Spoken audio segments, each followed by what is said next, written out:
PCN tours the Keystone State, taking you inside Pennsylvania's factories, museums, and historical sites. Welcome to True Temper Hardware.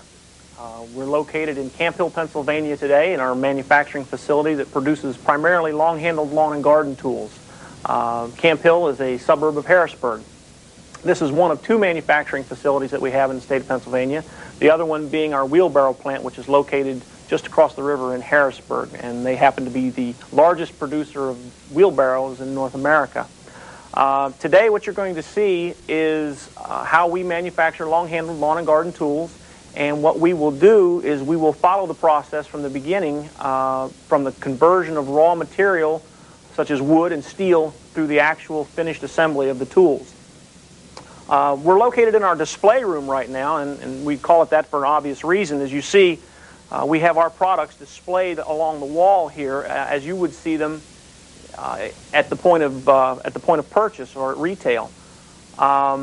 We manufacture quite a wide variety of long-handled tools, as you can see. A little bit about the company. It was founded in 1808 in Wallingford, Vermont, by a gentleman by the name of Alexander Miller, and it was called the Old Stone Shop. And we actually still have a wood mill that's located just down the street from the original manufacturing facility. We have about 600 employees in the United States, 300 of which are located at this facility. What we will see as we go through the facility today is very traditional batch-type manufacturing in some cases, and in other cases we'll see examples of some more progressive manufacturing techniques. Approximately 2 years ago, we embarked on a journey to become what is known as a lean manufacturer. And what we do is we systematically try and identify wastes and non-value added activities in our manufacturing processes and try and eliminate those to reduce our product costs, product variability, and improve our product quality. We have approximately half of this facility dedicated to manufacturing. We have about 400,000 square feet here. And of that, about 200,000 of that is dedicated to the manufacturing processes. The other 200,000 square feet or so is our warehousing and distribution, which we'll also see today. We're located in our wood stores area now, and what you see in front of you is the wood as we receive it from our wood mills. We have 4 wood mills located in various parts of the country, and the wood that we use is primarily northern white ash, and we receive it in doweled form, and we get it in primarily 2 different diameters, 1 3/4 and 1 1/2, and it'll be in a variety of lengths depending on what we're actually going to make out of it. What happens is the wood mills will take logs that they get from the loggers, they'll cut it into slabs, cut those slabs into squares, and then feed the squares through doweling machines, which turns them into the round dowels that you see here. Now, at that point, you'll notice that these have spacers in between them. These are what we refer to as stickers. And the purpose of these is to separate the rows so that we get good air circulation through the wood so that it's dried equally and evenly during the kiln drying process. That drying process takes about 7 to 10 days to bring the moisture content of the wood down to a level that we can use it. We do use other species of wood. We will use poplar on occasion, and we will also use painted pine, but those are for our light duty, what we refer to as push-pull tools, things like leaf rakes and things that are not used in a bending or prying motion. At this point, we'll go over and we'll take a look at how the wood's processed here in our plant. The machine that we're looking at right now is what's known as a shaper. It's the first process in the actual manufacturing of the handle. What you see is the wood being drawn into the machine, and inside the machine there is a set of cutting knives that are located on a head that expands and contracts to give a different contour as the handle is being drawn through. The contour that's put onto the handle is determined by the shape of this cam right here.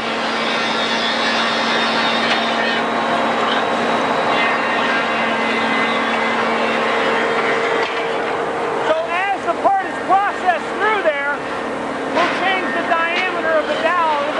larger diameter down to a smaller diameter in this area. Makes it more comfortable for the hand, that sort of thing.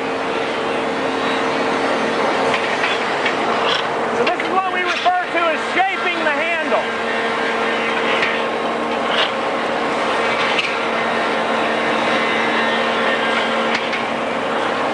Now the next process that we're going to take a look at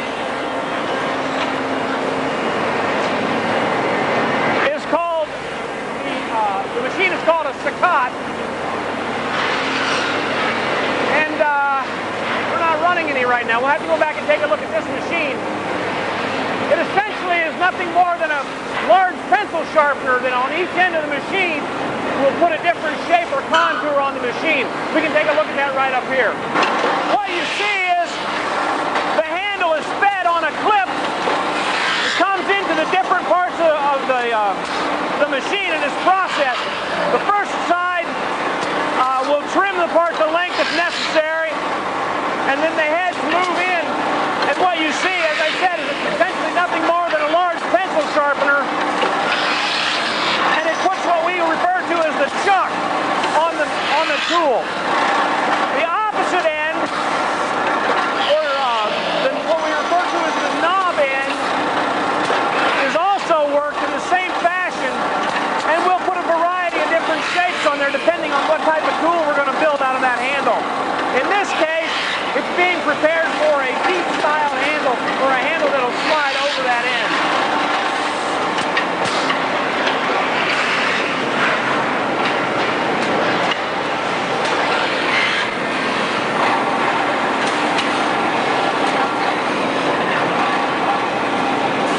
These products that you're seeing being made right here will go into a short-handled product, something like a digging fork or a short-handled digging spade.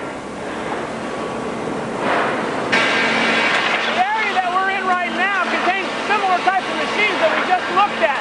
But what we're seeing now is the next evolution of the process. As you can see, it's the same machine doing the same type of work. But what we're trying to do now, if you noticed before, there was a lot of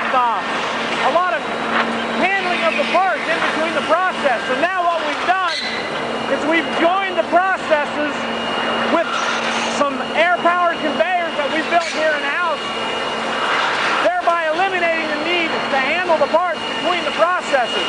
So we're unloading the machine with the conveyor, or into the conveyor, and then we're loading the next machine with that same conveyor. So you can see the handles as they're processed are fed into the clip feed and then into the saccade. In this particular case, we're doing long handle tools now, but the principle is just the same.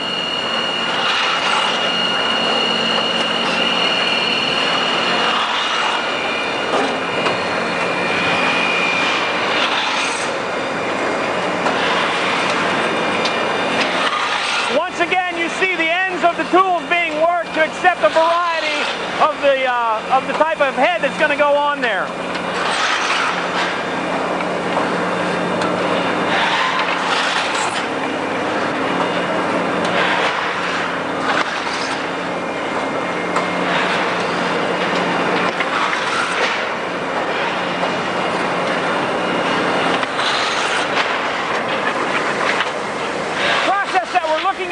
The final step in the finishing of the handle. Basically what you're seeing is the handles are clip fed and they're drawn into a sanding machine. The parts will then go across a series of 3 sanding heads, which are nothing more than long continuous belts. The part is fed past the belts and sanded smooth. As the part exits the machine, we then feed it through a coating chamber.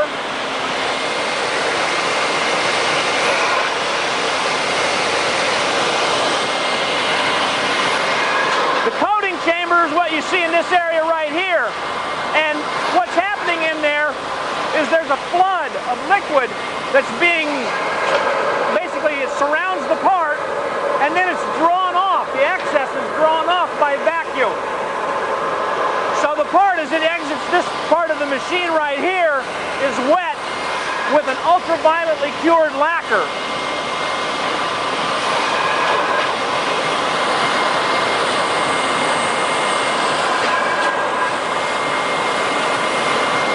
It then travels into a chamber where ultraviolet lights are used to cure the lacquer and give us a very, very high quality smooth finish.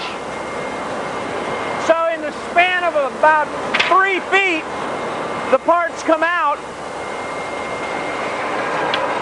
and they're nice and dry and just slightly warm to the touch.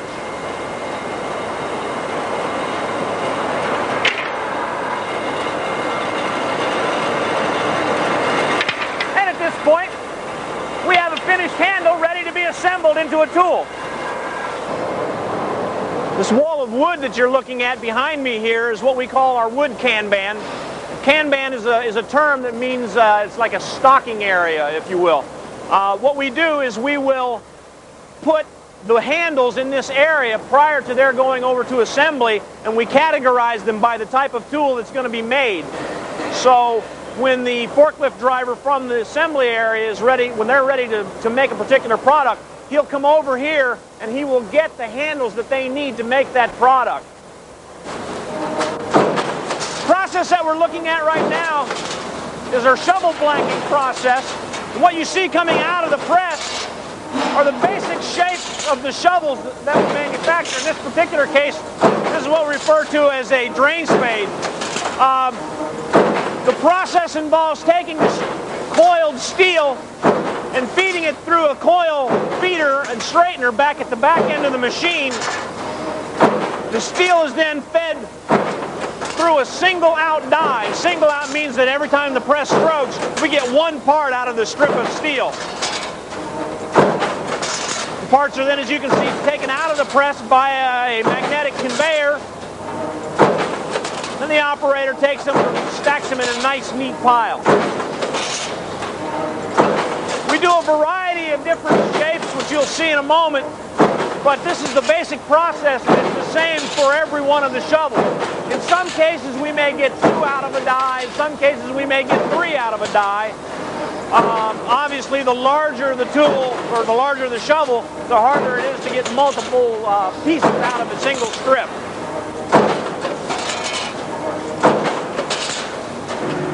This is the next step in our shovel manufacturing process, what we refer to as cold forming. The operator takes the basic blank that is made on the press that we just saw, and he'll put it into a series of steps in the press. The first step is what's known as the form, where the general shape of the shovel is created. We're able to do this without adding any heat because the form that we're shaping it into is not severe enough that the metal will distort or tear. The next station that he moves it into is what we call the close. As you can see, the socket is rounded over so that it will fit onto the handle. We do this for a variety of shovel types. The particular product that he's running right now is our standard square point socket, square point round socket type of shovel. You'll notice behind him we also have another piece of apparatus. It's an induction heating station. In this particular case, as I said, we're able to form these cold so we don't have to add any heat. The types of steel that we use is low carbon steel, or a mild carbon steel rather, allows us to do these variety of forming processes in a cold nature like this so that we don't have to add heat to the process unless we really start to distort the metal or move the metal quite a bit during the forming process. That's the next process that we'll take a look at.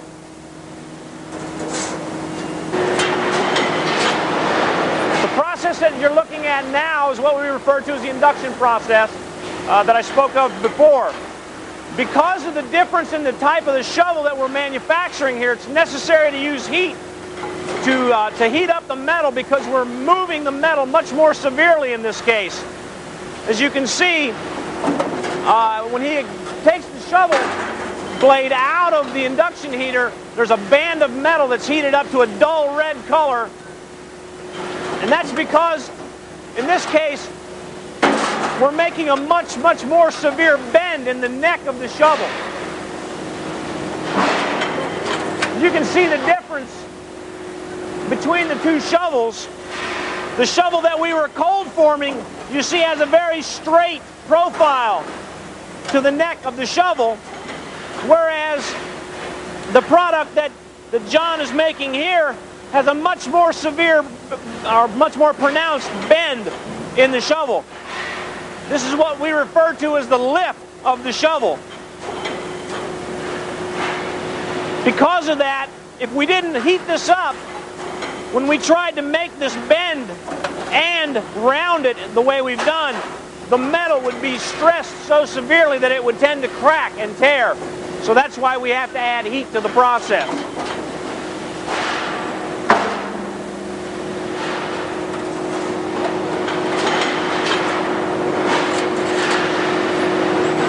The induction process itself is nothing more than the creation of a high-frequency electromagnetic field around the steel, and what it causes is the molecules to vibrate so rapidly that the friction causes the heat to be created.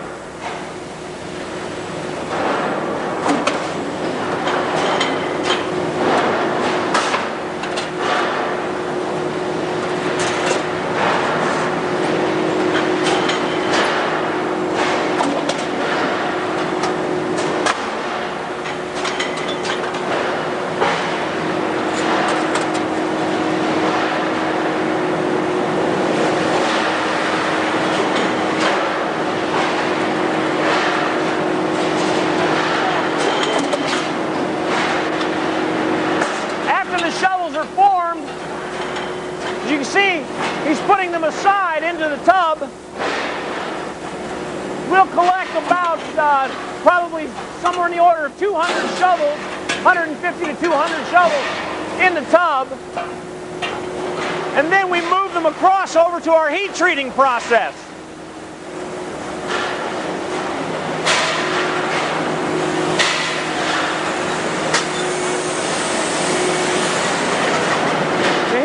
Treating a slightly different type of shovel, similar shovel to the first one that we saw with the cold forming process. These have already been through the heat treating process. You can see they have a little bit of blue coloring to them and some scale that is built up on them. The way this process works is our heat treat loader will load 20 shovels at a time onto a flight bar.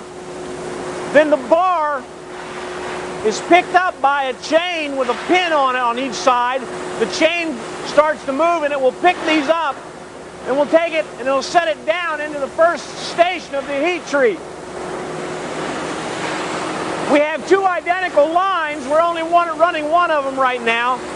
At the time these lines were built, back in the mid to late 80s, they were the largest heat treating processes of their kind that had ever been built. The process is known as fluidized bed, and we'll see that when we go up on the platform. We'll actually look down into the process itself, and you'll see why it's referred to as fluidized bed. Now, what we're seeing now is a flight bar of finished shovels, or heat-treated shovels, that are coming back down to the operator. This operates on a continuous cycle. He'll now unload those parts, empty the hook so that we can load the next batch of shovels.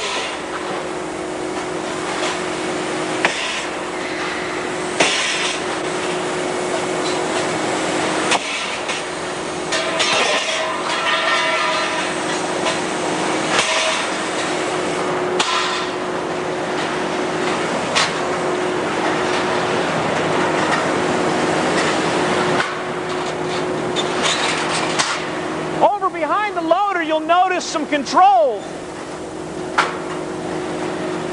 This is a computer that we use to monitor the condition or the status of the different processes in the heat treating system itself. The information that's given here includes the temperatures at the various stations, the amount of time that it takes to go from one station to the other, the condition and the status of where the bars are throughout the system, and a variety of other similar information. We'll go up top, up on the platform now, and take a look at the process.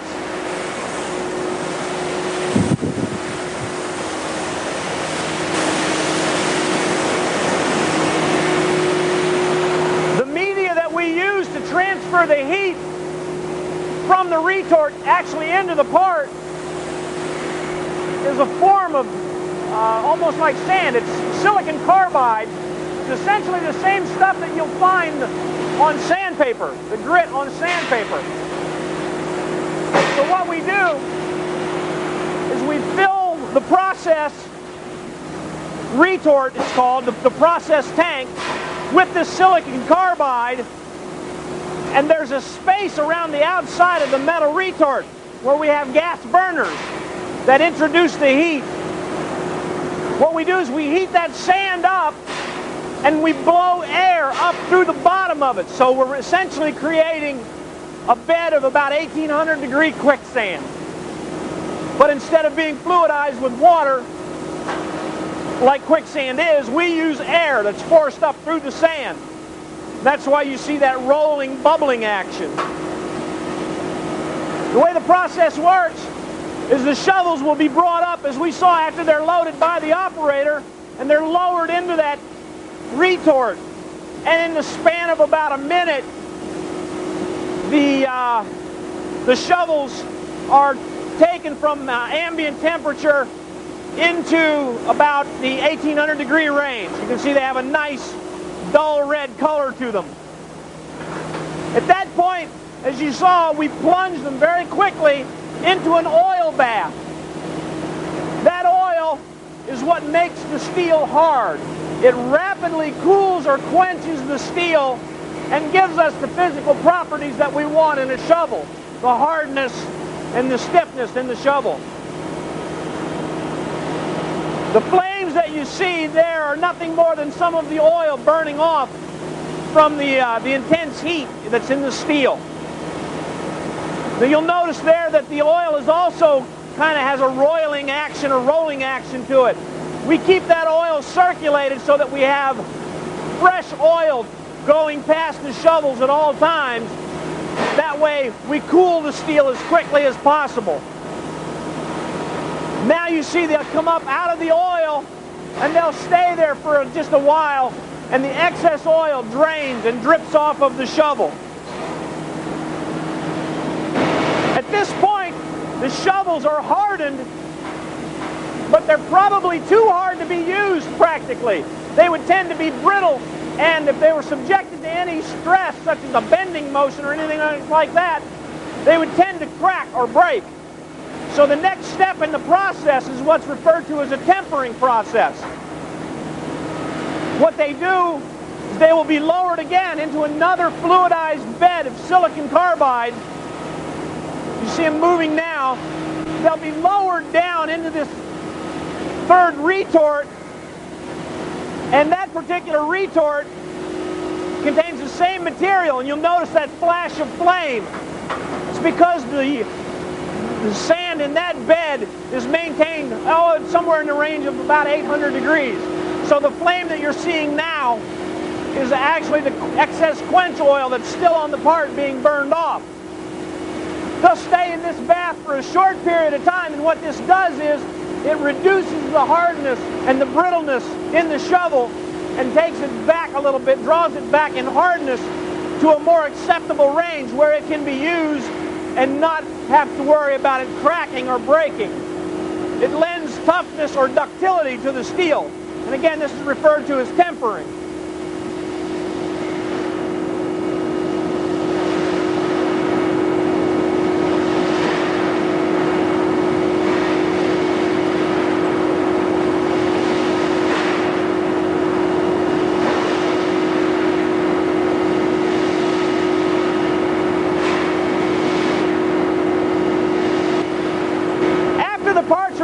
You'll see they come out of the station in the process, and that's nothing more than a cool-down station. We blow air across the shovels to try to bring them down to a more handleable temperature. At this point, the shovels are still very, very hot. We want to cool them down a little bit, and then they'll be brought back to the operator, who will, as we saw earlier, unload the parts off the hooks and get them ready for the next step in the process. The next step in the shovel head manufacturing process is essentially a cleaning process referred to as tumbling. As you can see, the finish that's left on the shovel after the heat treating process is not that aesthetically pleasing. We've got some scale on there, and it's just really not a very nice looking product at this point. So what we do is we load the shovels into these large barrels. These barrels contain smaller smaller slugs of steel. And those combined with the shovels themselves are then closed up in the barrel, and the barrel is then rotated so that the parts tumble past each other and also past these steel slugs. So what we get is a transformation from a product that looks like this into something that looks like this. So we clean all of that scale off, we knock all the loose stuff off of there, and we put what has become a trademark finish for us on there. You see it's kind of a mottled, scratched up looking finish, and people have come to recognize that as a finish that is representative of our tools over the years. So it makes a much nicer looking tool at that point and gets it cleaned off. This process takes anywhere from a half an hour to 45 minutes to tumble a complete load of 150 to 200 shovels.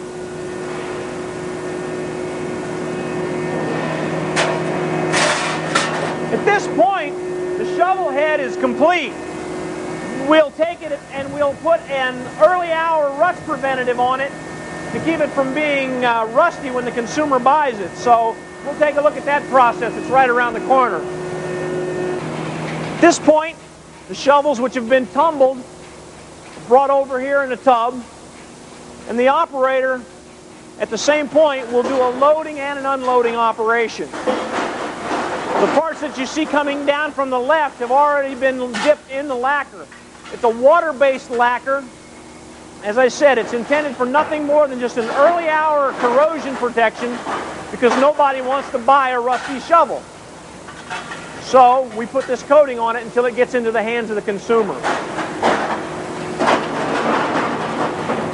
The process involves loading the shovels onto the flight bars, and then as you can see down here to the right, they go down into a dip tank. It contains the water-based lacquer.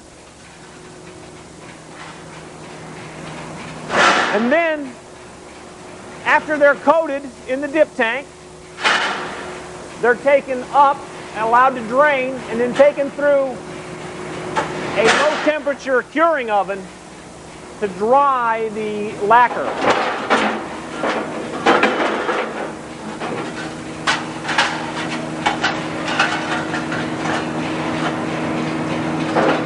After they exit the oven, they'll make a return trip back overhead and back down to the operator where they can be unloaded.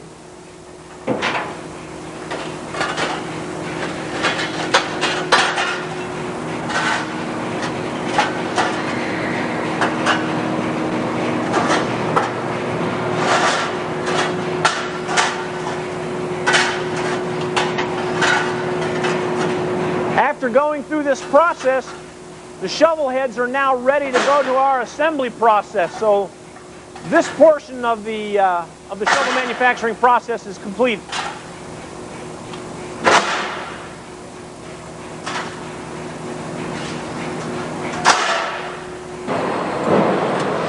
The area of the plant that we're in now is our metal fabrication department, and what we're looking at is a hoe manufacturing process. These are some of our light-duty, homeowner grade, if you will, welded hoes what you see is a combination of processes that, until not too long ago, were run in completely batch style. Now, what you see is the hoe blade itself is being presented to the operator here on this belt conveyor.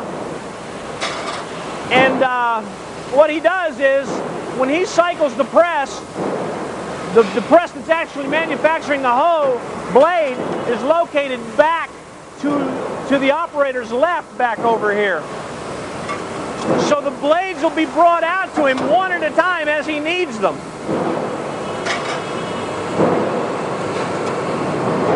The next thing that happens is he joins the blade with the shank in a projection welding process. The parts are compressed together and an electric charge is sent through there, causes the parts to be welded together. In the past, this would all have been done in a batch mode, where the blades would have been made separately and a large container of the blades would have been brought to this machine and then joined with the shanks. Again, this is something that we're still fairly new at doing, so we've got a few bugs that we still need to work out of the process. Some of the parts are still being batched. Over here in this press, what we're doing is we're bending the shank to put the neck, or the gooseneck, on the hoe. We're creating this form on the shank. And in the second station, we're scarping the edge of this to create a beveled edge, or to sharpen the hoe.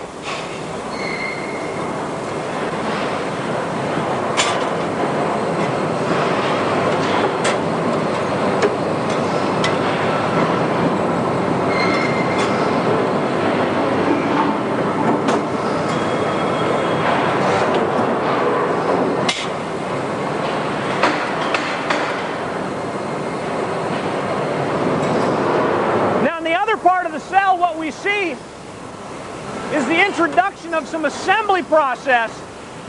Again, in the past, this process would have been located in another part of the facility.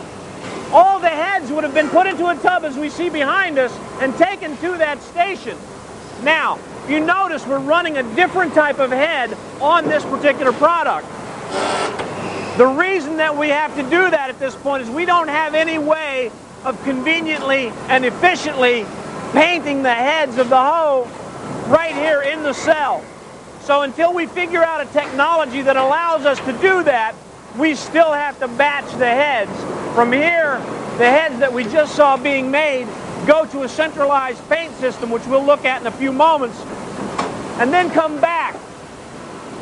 They'll come back in a tub, a smaller tub, that you see located back over to the operator's left. This type of a system, or this type of a process, is what we refer to as a curtain process. Essentially what's happening is, as the hoe is made, it goes into a batch and it's taken out of the cell almost like it goes behind a curtain. It goes to our painting process, and then it's brought back and introduced into another part of the cell after it's been painted. So there's still some lag time in between the time that it's actually produced and then painted, and then reintroduced into the cell. At this point, we're going to go across the aisle here. We're going to look at another type of product.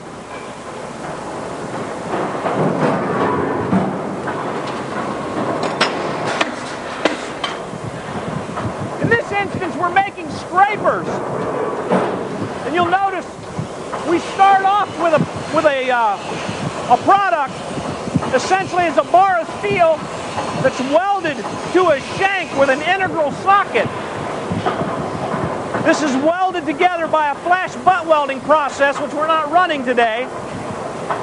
But we have about a 5/8 inch thick piece of steel. And behind me, you'll see the operator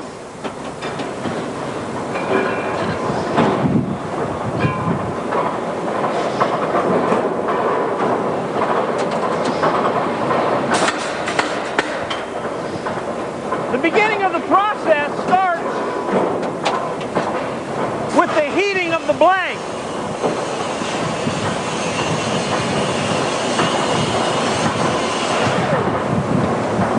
The heating of the blank takes place over here in a gas-fired mini oven, if you will. You see him loading the parts into there. We have a two-stage heating process. If you look down here, you'll see electric current is being put through the part, and it's heating the part up very slowly.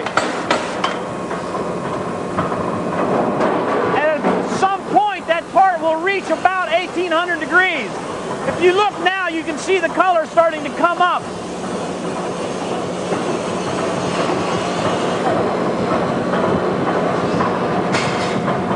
At this point, the operator now will take that out of there, put it up into the gas chamber to hold the heat, to hold that temperature. He now takes the one off the bottom and puts it into the rolling mill. The rolling mill reduces the size, or reduces the thickness of the steel from about 5/8 of an inch down to about 90 thousandths, or about 3/32 of an inch in just a couple of passes through the mill. This process is unchanged from the way it was done 100 years ago. As a matter of fact, the dates that are cast into the columns or into the steel of these mills are 1900 and 1902. So we're doing it the same way they've been doing it for about 100 years.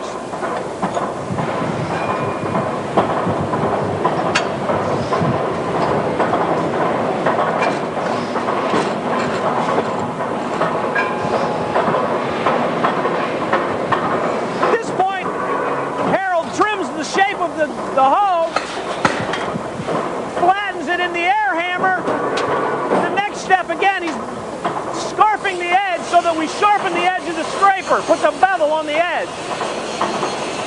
What he's doing now is he's grinding off any excess flash or any minute cracks that might be present in the hoe or in the scraper. We also manufacture forged hoes in the same fashion, the difference being that it'll have a longer shank, and we'll put a bend in the shank, just like we were seeing across the aisle over there. At this point, what we have is a scraper that are used as floor scrapers and ice scrapers and that type of thing.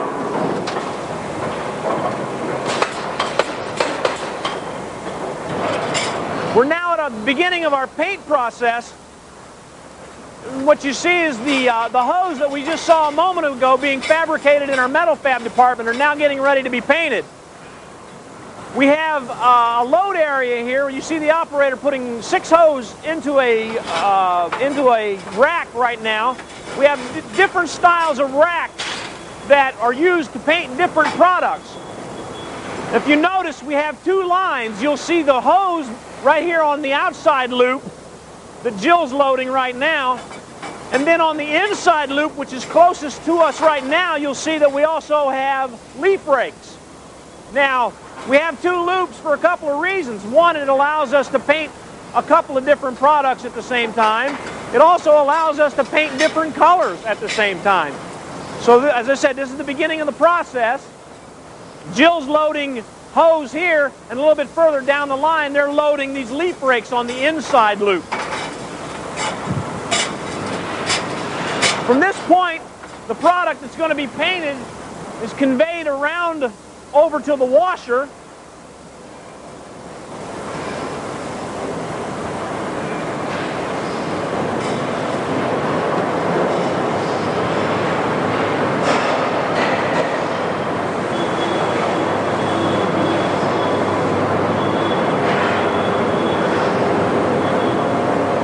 So here again you see the 2 lines, hose on the outside, leaf rakes on the inside, being conveyed into our wash system. We do this to clean off any foreign material, oil, grease, that sort of thing, so that the paint will adhere. We're now at the opposite end of the washing system. You can see the parts coming out. The last stage of this wash is a mild acid etch. It gives us a nice surface for the paint to adhere to. So they come out of this point and they're slightly warm to the touch, nice and dry and ready to be painted. Right behind us you'll see them entering through windows into the paint room. Now the paint room, you'll notice, is enclosed. We keep a climate-controlled atmosphere in here as best we can to keep the powder in a condition so that it paints well. As you can see the parts being introduced into the booths inside. Here we see the hose going into one of the paint booths. This process is known as electrostatic powder coating. The material that's deposited onto the hose is nothing more than a powder that has an electrical charge applied to it so that it clings to the steel. Essentially what we do is create static electricity, which causes the powder to adhere to the part that we want it to paint. You can see that it's sprayed through nozzles in there, and it's an airborne system, and the parts that we want to have painted simply pass through a cloud of that paint. Now this is a very efficient system because the powder that is not collected onto the part it drops down into the bottom of the booth, and we reclaim it and reuse the powder. And we can get several uses or several cycles of the paint before it becomes unusable and doesn't spray properly. Essentially what happens is the more it's used, it breaks down into finer and finer particles, and it doesn't paint out as well. So if we can take a look down at the opposite end,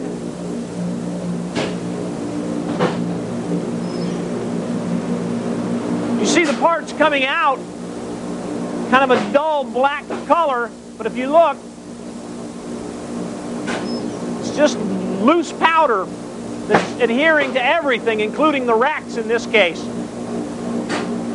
Now these parts will travel on to a curing oven where they'll be cured at a relatively low temperature, and we'll get a nice shiny black finish, which you'll see in just a few moments. The last step in the painting process is the curing oven. You see the hose that have been painted are now being taken up into an overhead oven where they'll be baked at a fairly low temperature, somewhere in the neighborhood of 350 to 400 degrees, and the paint, the powder, will be fused or cured onto the part.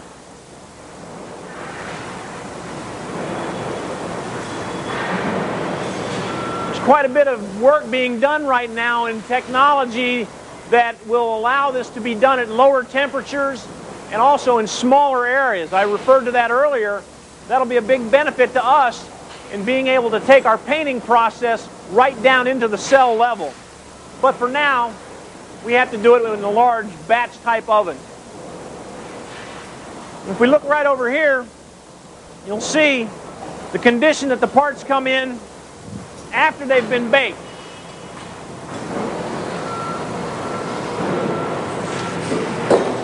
At this point, the paint's been fused, and you see we get a nice, smooth, semi-shiny finish, quite different from the powder that we saw just a moment ago. We put this painted finish on all of the products that we paint. Very, very few of the products that we manufacture here don't get a powder-coated paint finish like this.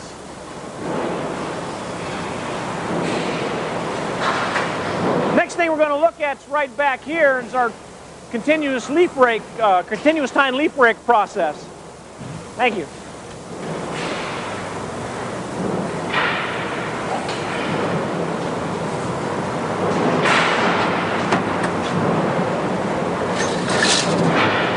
This is a relatively new product for us. New from the standpoint of the way that it's manufactured and constructed. You'll notice, you'll see the tines come out of two sides of the socket here. These tines are actually continuous tines. They're joined.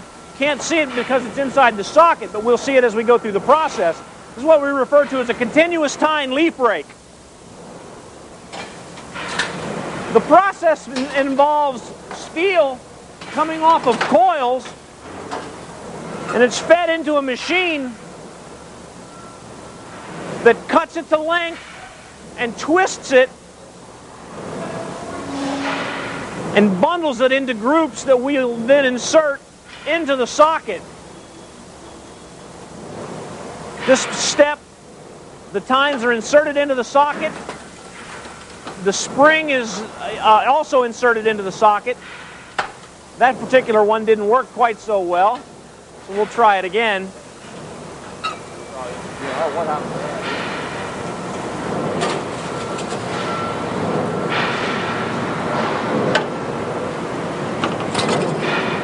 There we go. That worked better. At that point, it's taken out of that, and we put it over here into the next process where the tines are spread apart and a spacer bar is put in to keep the tines separated.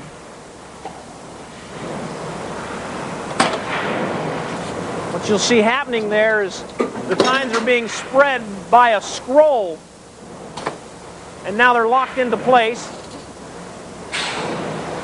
And Bill will put the spacer bar in. Now the next step that happens is a pin is driven through the center of that spacer bar, and now the tines are locked into position.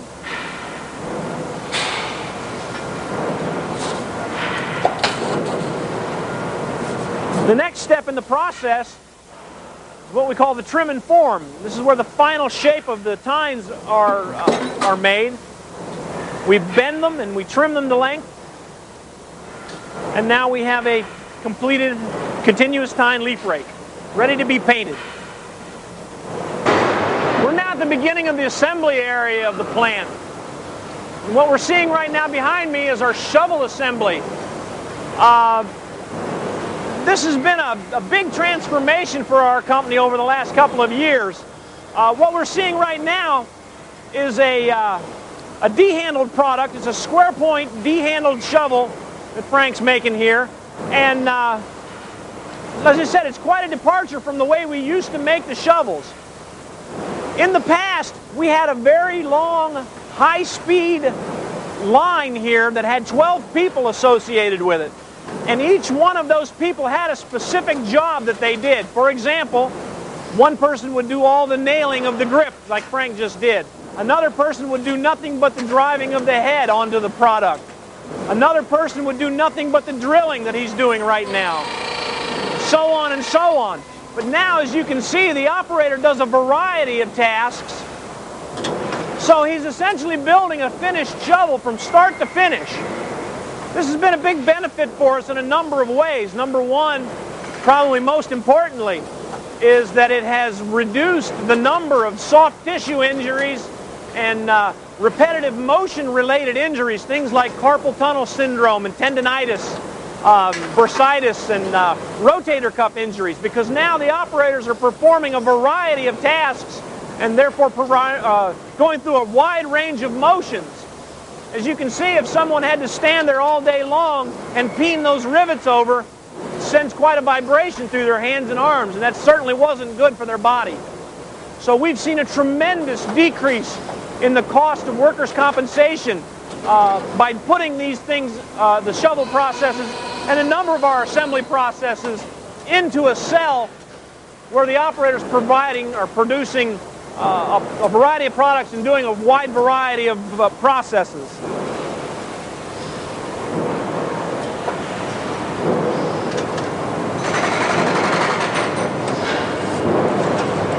We bundle our products together, usually in either standard packs of 3 or 6, depending on what the customer requires. Then it goes onto a pallet. We'll build a full pallet quantity, which is then shipped over to our distribution center. At that point, it could either be shipped out as a full pallet, or they could be picked off of there in packs of 3 and sent to the customer.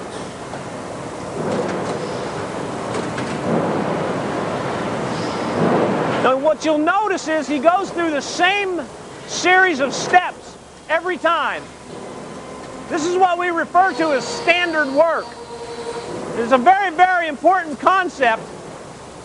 Occasionally we have a drill break on us, as you just saw. The standard work is a very important concept for the way we want to do things here.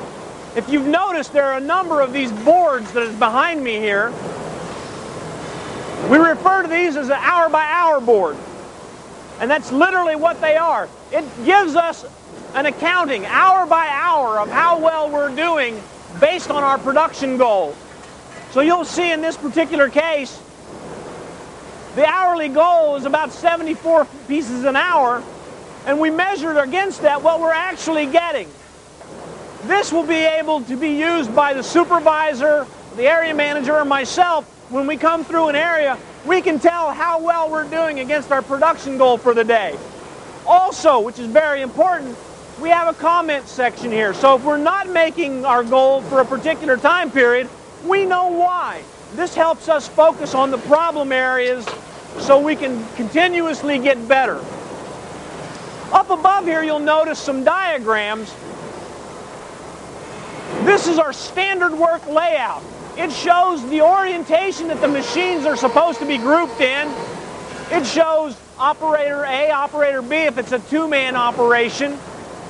And it will show them the sequence of steps. It's almost like a dance chart.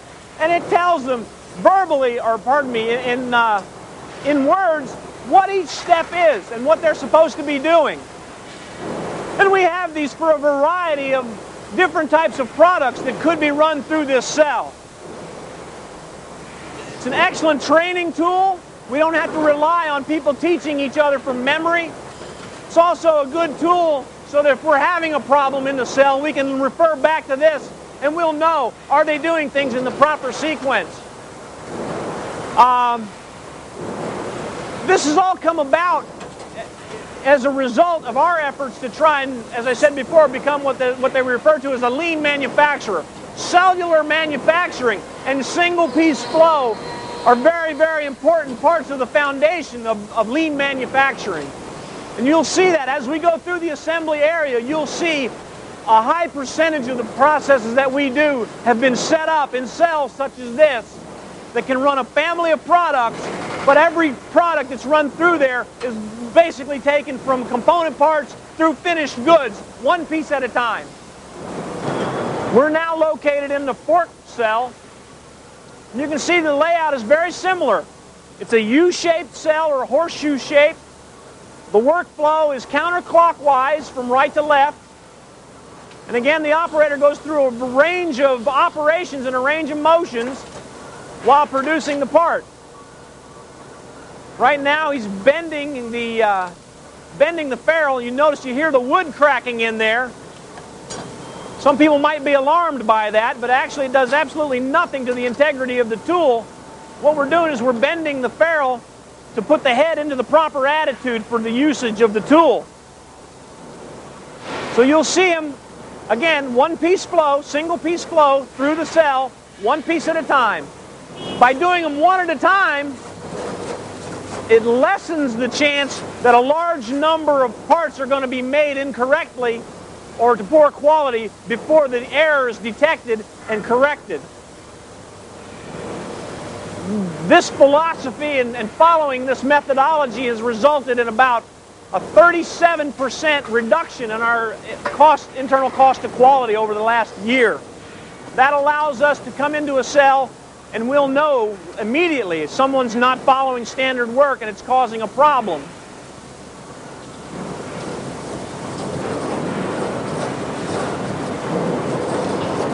In this particular case, we've bundled these in 6-packs. The label that he's putting on there now is the I-205 label with a UPC code on it. And again, we build it into a skid that'll be shipped over into our distribution center.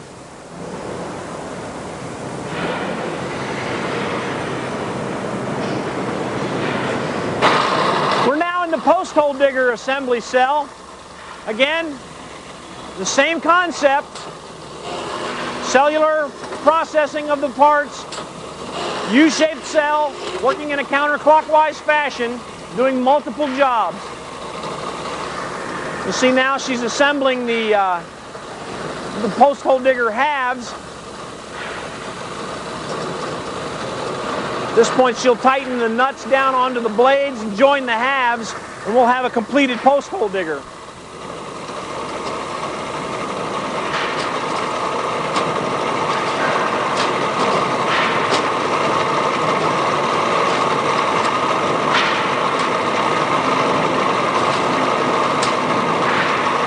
At this point she put to the side again, just as we saw before, to wrapping table and starts the process all over again.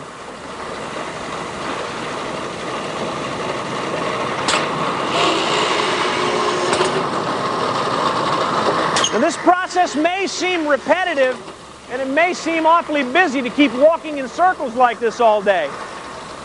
But it's been proven many times over that a little bit of walking like that, even though it seems like the operator may get dizzy, is much, much better for them physically and mentally than standing in one spot all day long performing the same operation over and over and over again. A lot of the improvements that we make here, and some of the things that you've seen and I've explained to you, have come about as a result of what we refer to as a rapid improvement process.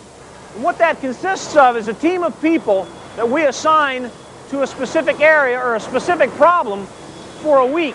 And all they do is focus and brainstorm on how to make that area better. And while doing that, they employ certain principles that we've taught them. Things like single-piece flow, very simple fixtures, mistake proofing, that sort of thing. So we're very, very actively tapping into the creative talent and the energy of the people that work here, and the benefits have just been tremendous. We've seen tremendous decreases in our cost of quality. We've seen tremendous decreases in the cost of our workers' compensation claims. People generally seem to feel better about the work that they do, and it's created a better work environment for them to work in.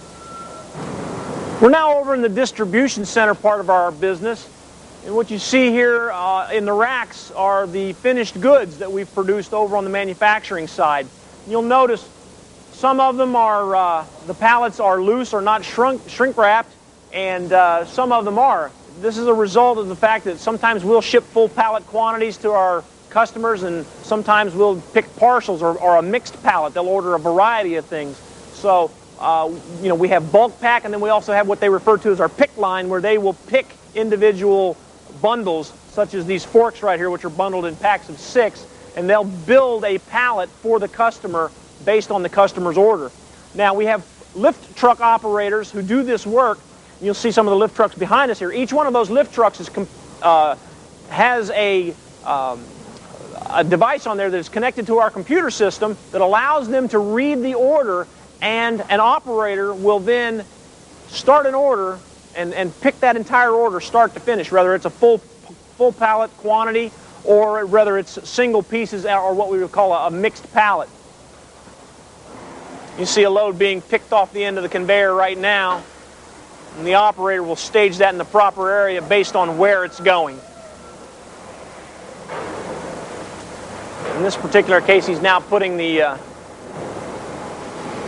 license plate on the outside of the bundle so that it can be read, and it'll be taken over and staged.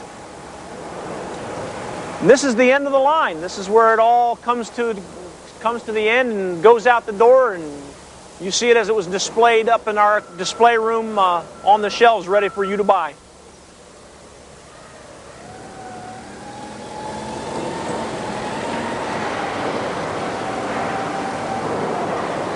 And now we're back in our display room, and once again you see our tools displayed much as you'd see them at retail after having been sent through our distribution network. In the nearly 200 years that we've been manufacturing long-handled lawn and garden, industrial and agricultural tools, we've become recognized as one of the industry leaders due to our quality, our value, and product innovation. And we look forward to continuing that into the next millennium. And at this point, I'd like to thank you for spending time with us today.